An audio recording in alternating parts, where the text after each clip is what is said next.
लीजिए, मोदी जी की कृपा से आपके अच्छे दिनों की कड़ी में एक और नई कड़ी जुड़ने वाली है।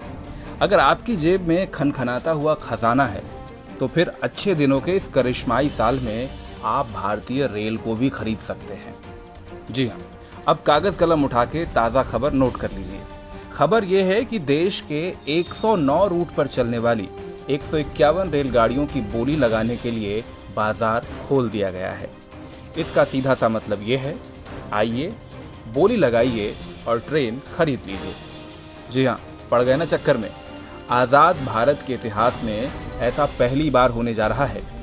धन्य है पीयूष गोयल जी और धन्य है मोदी जी का विजन। अब तक तो हम और आप सिर्फ ट्रेन का टिकट खरीदते आए थे।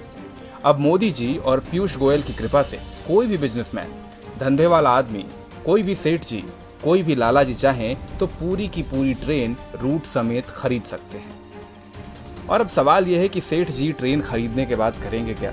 अब सेठ जी कोई सरकार तो है नहीं जो आपकी सुविधा के लिए ट्रेन चलाएंगे। वो कमाएंगे मुनाफा, और हर उस तरीके से कमाएंगे जैसे वो कमा सकते हैं। वाकई तारीफ करनी होगी मोदी जी की।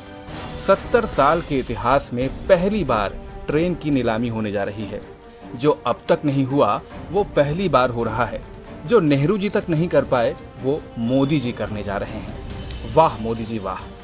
गरीबों का ख्याल हो ना हो, कारोबार करने वाले सेठ जी लोगों का कितना ध्यान है।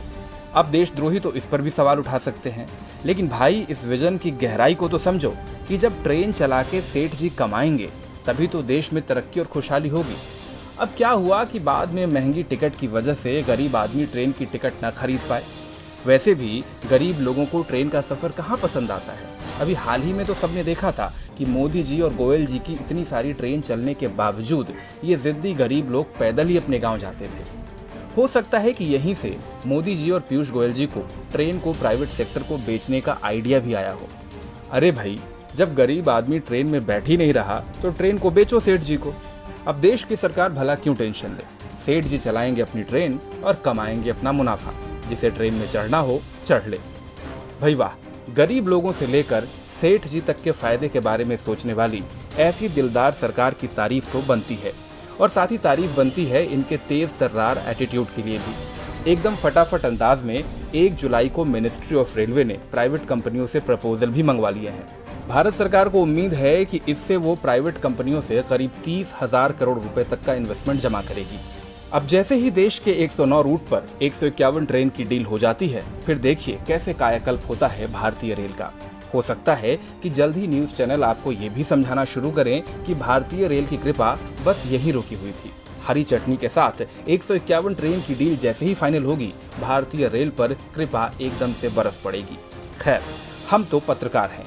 हम तो भारतीय रेल के साल 2004 में फायदा कमाने की खबर से भी एक्साइटेड थे और अब रेल बिकने की खबर सुनकर भी उत्साहित हैं।